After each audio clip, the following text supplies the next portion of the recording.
नमस्कार, मैं अशोक कुमार पांडे और स्वागत है आपका टीसीएच पर। ईरान में डोनाल्ड ट्रंप पूरी तरह से फंस गया है। प्लान जो था कि 2 दिन के अंदर निकल जाएंगे, वो प्लान फेल होने के बाद हालत यह है कि आज 15 दिन हो गए और ईरान ने न केवल अमेरिका और इजराइल बल्कि पूरे मिडिल ईस्ट के नाक में दम किया हुआ है, जिन्होंने 45,000 अमेरिकी सेना को अपने यहां मेहमान किया हुआ था, जिन्होंने अमेरिकी हथियार, अमेरिकन बेसेस, ये सारे कुछ बनवाए थे। वो पूरा मिडिल ईस्ट परेशान और ईरान अकेले इन सबको परेशान किया हुआ है। इसलिए नए नए पैतरे ढूंढे जा रहे हैं।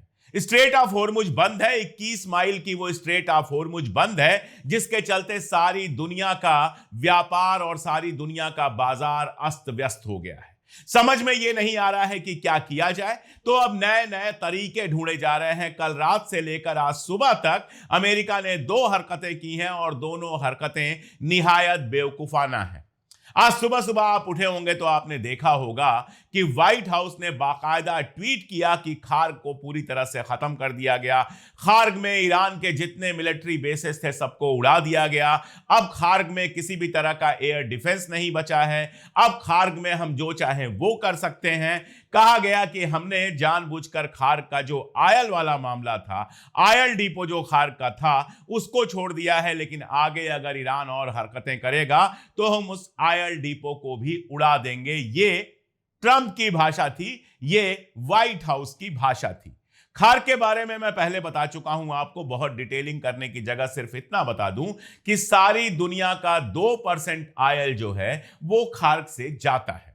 और साथ में मैं आपको एक और बात बता दूं, इसके बाद बताऊंगा कि ईरान ने क्या जवाब दिया है। मैंने YouTube पोस्ट में लिखा था कि स्टैंड इन ईरान वाली टी शर्ट आप खरीद सकते हैं, तो बहुत सारे लोगों ने मुझसे पूछा था कि ये टी शर्ट कैसे खरीद सकते हैं। लिंक तो हमने वहां भी दिया था। इस टी शर्ट को जो मैंने पहनी हुई है, ये अलग अलग कलर, अलग अलग साइजेस में अवेलेबल है और डिस्क्रिप्शन में हमने इसका लिंक दिया हुआ है। उस लिंक पर जाकर ये और ऐसी ढेर सारी हमारी टी शर्ट्स आप खरीद सकते हैं। सद्दाम हुसैन के जमाने में जब ईरान इराक वार चला था, उस समय 8 साल तक लगातार सद्दाम हुसैन ने खार्ग के ऊपर हमले किए थे और उस समय ही ईरान ने बहुत सारे अल्टरनेटिव रास्ते निकाल लिए थे, जिससे खार्ग में जो तेल प्रोसेस हो रहा है उसको दूसरे रास्तों से बाजार में पहुंचाया जा सके।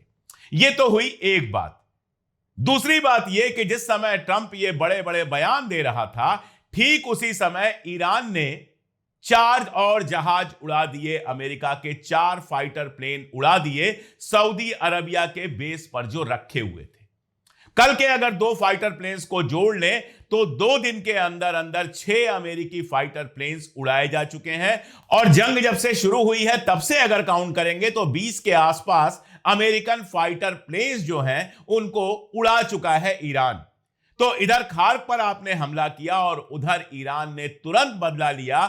सऊदी अरबिया के अंदर जो अमेरिकी फाइटर प्लेन्स थे, रिफ्यूलिंग प्लेन्स थे, जिनको आसमान में ही रिफ्यूल कर लिया जाता है, उन फाइटर प्लेन्स को उड़ाकर तकरीबन 100 करोड़, अगर इंडियन रुपए से देखें तो तकरीबन 100 करोड़ की लागत आती है। तो अगर आप देखें तो एक हमले में 400 करोड़, अगर 2 दिन की बात करें तो 600 करोड़ के अमेरिकी जहाज ईरान उड़ा चुका है। अब लौटते हैं जरा खार्ग पर। ट्रंप के बयान के थोड़ी देर बाद ईरान का बयान आया, ईरान की सेना का बयान आया। ईरान की सेना ने कहा कि ट्रंप जो ये कह रहा है कि सारा हमारा डिफेंस खत्म कर दिया गया खार्ग का, वो बिल्कुल बेकार की बात है। इस हमले के 1 घंटे के अंदर एयर डिफेंस को रीएक्टिवेट कर दिया गया। हमारे आर्मी के जो अड्डे हैं वो पूरी तरह से इंटैक्ट है। अब देखिए, ऐसा भी नहीं है कि ट्रंप जो बोल रहा है वो पूरी तरह से झूठ है और ऐसा भी नहीं है कि ईरान जो बोल रहा है वो पूरी तरह से झूठ है।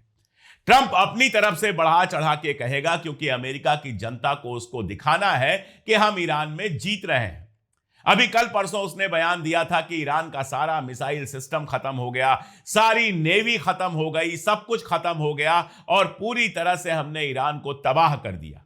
और कल रात की बात यह है कि इजराइल के ट्विटर हैंडल्स और इजराइल के अखबार वो लगातार ये खबरें दे रहे थे कि ईरान से चली हुई क्लस्टर मिसाइल जो हैं वो पूरे सेंट्रल इजराइल में तबाही मचाए हुई हैं।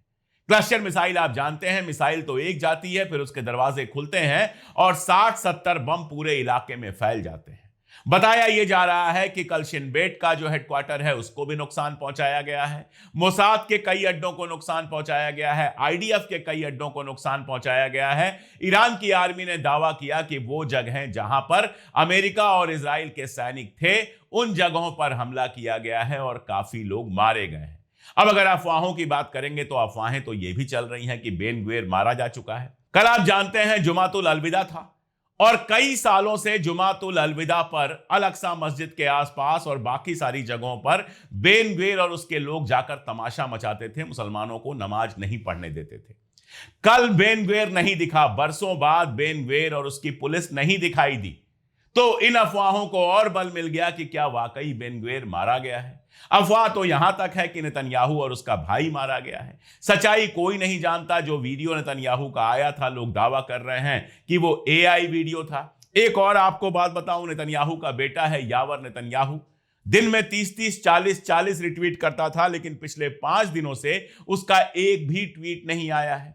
इस तरह की तमाम सारी अफवाहें चल रही हैं जिस पर चाहिए भरोसा कीजिए, क्योंकि जब तक ऑफिशियल सोर्स ना कह दें, जब तक ईरान ये दावा ना कर दे या इजराइल ये ना मान ले, तब तक हम कैसे मान लें कि इतनी बड़ी घटना इजराइल के अंदर हुई है। लेकिन जो मैं कहना चाह रहा था वो ये कि जब जंग होगी तो अफवाहें तो दुनिया भर की चलती रहेंगी। ट्रंप जो है वो दुनिया का इकलौता राष्ट्रपति बन गया है जो अपने मिशन में फेल होने के बाद उसको जीत बताने के लिए कुछ भी लिखने, कुछ भी करने, कुछ भी कहने को तैयार है। इसीलिए ये जो खबर आई है, खार्ग वाली खबर आई है, इसके पहले एक और खबर आई थी और उस खबर को जानना बेहद जरूरी है। खबर यह आई थी कि जापान के पास, जिनको पार किया जाता है, ऐसी एडिशनल मरीन्स, और वो भी एक दो नहीं 2500, 2500 एडिशनल मरीज जो हैं उनको मिडिल ईस्ट की तरफ मोड़ दिया गया है। इसमें असॉल्ट शिप्स हैं, हैरियर है, एलएवी है और आर्टिलरी है, और इसमें तकरीबन 2500 के आसपास सैनिक होते हैं। अब ये जो पूरा सिस्टम है ये बेसिकली लैंड असॉल्ट के लिए है, यानी इसके थ्रू जमीन पर उतरा जा सकता है और जमीन पर सैनिकों को उतार के लड़ाई को लंबा खींचा जा सकता है। इसीलिए कल रात को लगातार यह चर्चा चल रही थी कि ट्रंप ने अप्रूवल दे दिया है और अब अमेरिकी सेना ईरान के अंदर घुसेगी। लेकिन इसका असली कारण क्या है? असली कारण वही है, straight of Hormuz. Straight of Hormuz को खोलने के सारे तरीके फिलहाल फेल हो गए हैं। इसीलिए आज चाहे खार्ग आइलैंड पर हमला हो, चाहे ये जो एडिशनल मरीन्स मंगाई जा रही हैं, ये सारा कुछ सिर्फ और सिर्फ स्ट्रेट ऑफ होर्मुज को खोलने के लिए है। 21 माइल है टोटल स्ट्रेट ऑफ होर्मुज और उसको ईरान ने बंद करके रखा हुआ है। बंद करने से मार्केट की पूरी, आप कहें, ऐसी तैसी हो गई है और ईरान ने कहा है कि आने वाले कुछ दिनों में $200 तेल की कीमत हो जाएगी। और $200 तेल की कीमत होने का मतलब $200 पर बैरल तेल की कीमत होने का मतलब कि अमेरिका में हाहाकार मचेगा। वैसे ही अगर इंडिया का देखें तो पिछले एक हफ्ते के अंदर 8% से ज्यादा मार्केट नीचे जा चुका है। अगर अमेरिका का देखें वहां भी मार्केट लगातार नीचे जा रहा है। यह हमला जानबूझ के फ्राइडे की रात में किया गया। सैटरडे संडे मार्केट बंद रहेगा तो 2 दिन तक मार्केट पर इसका असर ना पड़े, इसलिए यह हमला किया गया है, जो खार्ग वाला हमला किया गया है वो। और मरीज मंगाने की खबर भी उसके बाद ही आई है। अब सवाल यह है कि इन सब के बावजूद क्या स्ट्रेट ऑफ होर्मुज को यह रोक पाएंगे? तो मैं आपको बता दूं ईरान के पास क्या कैपेबिलिटी है। ईरान के पास एंटी शिप मिसाइल्स हैं, खास तौर पर बनी हुई वो मिसाइल जो शिप्स के लिए हैं, जो पानी की जहाजों के लिए हैं। आप अच्छी तरह से जानते हैं, कल मैंने बताया था कि यूएसएस अब्राहम लिंकन और यूएसएस जेराल्ड फोर्ड दोनों डैमेज होकर वापस लौट गए हैं। तो ये तो मरीन्स हैं, इन पर तो ये मिसाइलें और कायदे से काम करेंगी। एक मिसाइल एक मरीन के लिए काफी होगी। लेकिन केवल एंटी शिप मिसाइल के भरोसे नहीं है ईरान। 3000 के आसपास उसके पास नेवल माइंस हैं। दुनिया में किसी मुल्क के पास इतने नेवल माइन नहीं है। नेवल माइन के बारे में मैंने आपको बताया था, जमीन के नीचे नहीं, ये पानी के नीचे बिछी हुई माइंस हैं। अब आप देखिए, 21 मील की टोटल है स्ट्रेट ऑफ होर्मुज और जो नेवल माइंस हैं इनके पास वो 3000 के आसपास हैं। आप सोचिएगा 21 माइल में अगर 2100 नेवल माइंस भी लगा देता है ईरान, तो वहां से किसी भी जहाज का बच के निकलना मुश्किल होगा। चलो ये मान लिया कि इन सब को तोड़कर, इन सब से पार पाके अमेरिकी सैनिक घुस जाएंगे खार्ग में या फिर ईरान के किसी इलाके में घुस जाएंगे स्पेशल फोर्स, तो आपको क्या लगता है कि जमीन पर वो कब्जा कर लेंगे और ईरान खामोशी के साथ बैठा रहेगा? पहली बात तो यह कि ईरान ने पहले भी ये क्लियर किया था और आज भी ये बयान आया है कि अगर हमारे तेल के जो स्रोत है उन पर हमला किया गया, ऑयल डिपो पर हमला किया गया, तो पूरे मिडिल ईस्ट में जितने ऑयल डिपो हैं हम सबको जला देंगे। क्या ट्रंप साहब ने Saudi, Qatar, UAE, Jordan, Bahrain, इन सब जगहों पर जो ऑयल डिपो हैं उनकी सुरक्षा की व्यवस्था कर ली है? कोई व्यवस्था नहीं है। मिसाइल आती है सऊदी अरबिया जैसे मुल्क में, अगर अमेरिकी जहाजों को तोड़कर चली जाती है, मिसाइल आती है और यूएई के अंदर एक फाइनेंशियल इंस्टीट्यूट को नुकसान पहुंचा के चली जाती है, मिसाइल आती है और बहरीन में अमेरिका की 5th फ्लीट को डिस्टर्ब कर देती है, उसके हेडक्वार्टर को तोड़ देती है, मिसाइल आती है कतर में, कुवैत में इनका एयर डिफेंस सिस्टम खत्म कर देती है, मिसाइल आती है इराक के अंदर इनकी जहाज को तोड़ देती है, तो आप सोचिएगा कि मिसाइलें अगर ईरान से बरसेंगी तो मिडिल ईस्ट के अंदर जो ऑयल सेक्टर पूरा का पूरा है उसका क्या हाल होगा? और क्या ट्रंप ये रिस्क लेने को तैयार हैं? और अगर ट्रंप ये रिस्क लेने को तैयार हैं तो क्या मिडिल ईस्ट के जो देश है, जो अरब मुल्क हैं, वो भी ये रिस्क लेने को तैयार हैं? मैं आपको एक बात याद दिलाता हूं, शायद थोड़ी सी अजीब लगे लेकिन सुन लीजिए। 1980s का दशक उठाकर देख लीजिए और 90s का भी शुरू का, और दो शहरों का नाम देखिए, बेरूत और दमास्कस। इनका शायद उस जमाने में वही रुतबा था जो आज यूएई का है, या ये कहे कि इस जंग से पहले यूएई में दुबई का था। ये दुनिया के हब थे, दुनिया भर के टूरिस्ट जाते थे और शानदार लहलहाते फलते फूलते शहर थे। वहां पर इंटरनल तमाशे शुरू कराए गए और दोनों शहरों को बर्बाद कर दिया गया। कई बार मुझे लगता है कि इजराइल चाहता है कि अरब मुल्क बर्बाद हो जाए। अगर अरब मुल्क बर्बाद नहीं होंगे तो उसका ग्रेटर इजराइल का सपना कभी पूरा होने वाला नहीं है। इसलिए ग्रेटर इजराइल का ख्वाब पूरा होने के लिए जरूरी है कि अरब मुल्क पूरी तरह से बर्बाद हो जाए। कई बार तो मुझे लग रहा है कि अमेरिका को वो तैयार कर रहा है इस बात के लिए कि ईरान के आयल इलाकों पर हमला करो, ताकि ईरान सारे तेल के अड्डे जो हैं वो उड़ा दे, और तेल के अड्डे अगर उड़ जाएंगे तो फिर अरब मुल्कों के पास बच क्या जाएगा? उनकी तबाही, उनकी बर्बादी बिल्कुल तय है।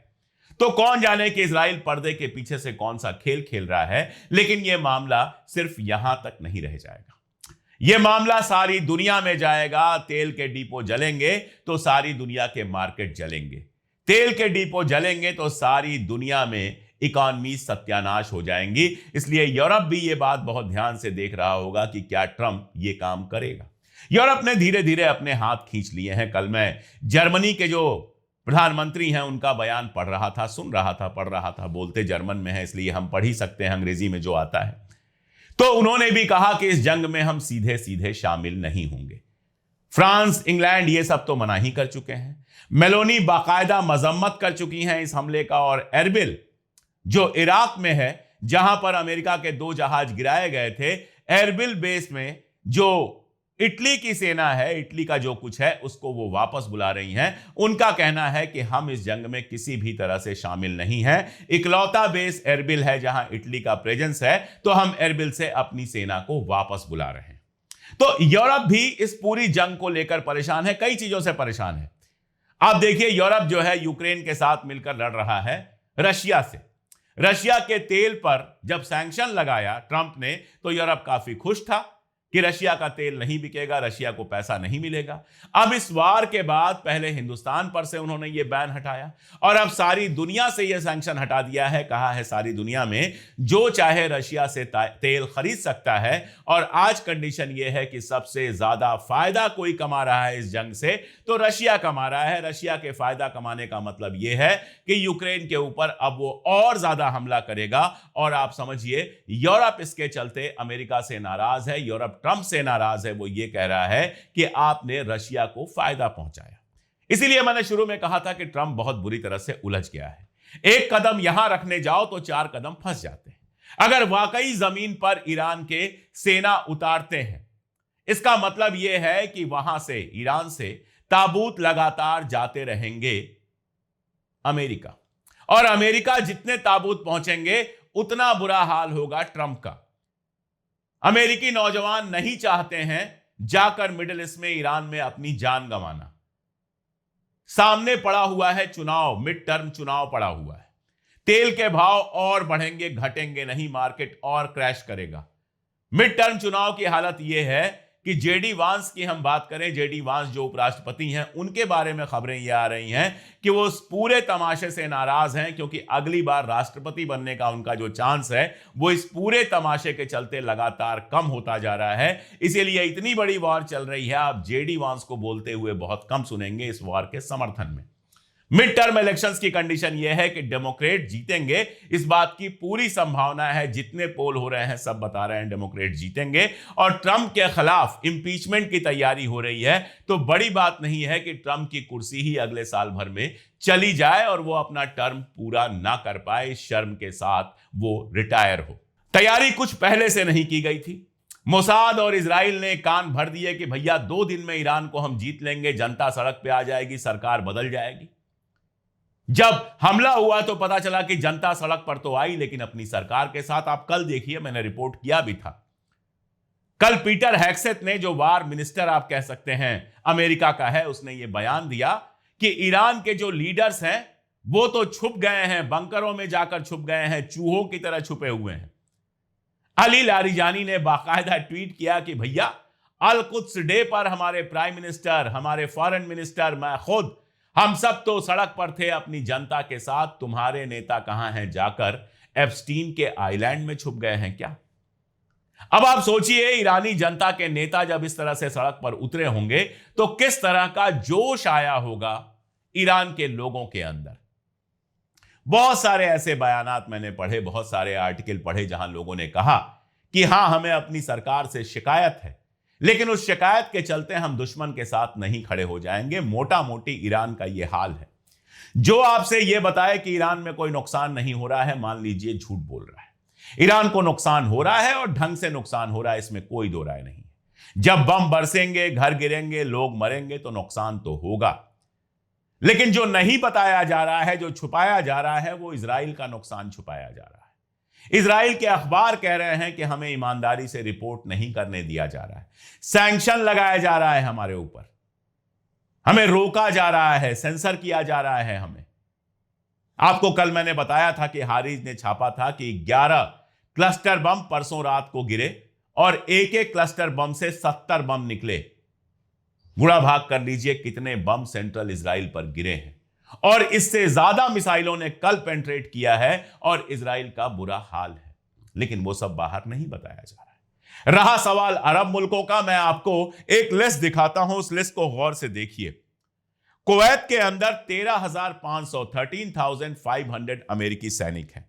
कतर के अंदर 10,000, बहरीन के अंदर 9,000, यूएई के अंदर 3500, सऊदी के अंदर 2700, जॉर्डन के अंदर 3813, सीरिया के अंदर 2000 से ऊपर। ये आर्मी पर्सन है अमेरिका के, जो इन अरब मुल्कों में रहते हैं। इन अरब मुल्कों में अमेरिका का बेस है, जहां से अमेरिका के प्लेन्स रीफ्यूएल होते हैं, उनमें फ्यूएल भरा जाता है और उड़ान भरते हैं। बहरीन से तस्वीरें आई हैं कि वहां से किस तरह से बैलिस्टिक मिसाइल छोड़ रहा है अमेरिका। सऊदी अरबिया कहता है हम अपनी जमीन का इस्तेमाल नहीं होने देंगे। तो क्या वो जो बेस है उसको आपने बंद करा दिया है? क्या यूएई ने अपने बेस बंद करा दिए हैं? अमेरिका को ऑर्डर दे दिया है कि अपने सैनिकों को लेकर वापस जाइए और ये बेस बंद है? नहीं बंद कराया है। उनकी हवाई पट्टी का इस्तेमाल हो रहा है, उनके बेसिस का इस्तेमाल हो रहा है। और आप खुद सोचिए कि आपकी किसी से दुश्मनी चल रही हो और वो पड़ोसी के घर में बैठकर आपके ऊपर पत्थर फेंकेगा, तो क्या आप उसको इसलिए नहीं मारेंगे या उसके ऊपर इसलिए हमला नहीं करेंगे क्योंकि वो आपके पड़ोसी के घर में बैठा हुआ है? तो जो लोग कह रहे हैं कि ईरान अरब मुल्कों को नुकसान पहुंचा रहा है, वो लोग जानबूझकर इस तथ्य पर पर्दा डाल रहे हैं कि अरब मुल्क मोसाद और सीआईए के एजेंटों का अड्डा बन चुके हैं। अरब मुल्क अमेरिकन बेस प्रोवाइड कराते हैं, अरब मुल्कों में अमेरिकी सैनिक हैं, अरब मुल्कों में जाने क्या क्या है। एक खबर के साथ मैं बात अपनी खत्म करूंगा, आगे उस पर डिटेल में बात होगी। लेबनान की बात करता हूं मैं। लेबनान में यूक्रेन की एम्बेसी में मोसाद का एजेंट है, कल यह खबर थी, और उसने न केवल नसरुल्लाह साहब की हत्या बल्कि लेबनान के अंदर हिजबुल्लाह को तमाम नुकसान पहुंचाने में इंपॉर्टेंट रोल निभाया है।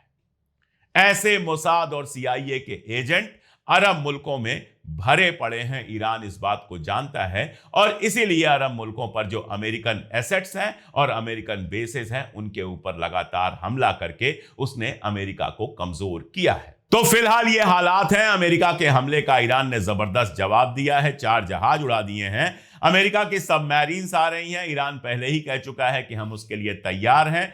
देखना यह है कि ट्रंप जो इस लड़ाई में फंसे हैं वो निकलने के लिए कितने हाथ पांव मारते हैं, और देखना यह भी है कि इन सब का असर सारी दुनिया के ऊपर क्या होता है। आगे जब जैसे जैसे जो होगा मैं अपडेट करता रहूंगा। जुड़े रहिए हमारे साथ, देखते रहिए हमारे वीडियोस। आज के लिए इतना ही, बहुत शुक्रिया।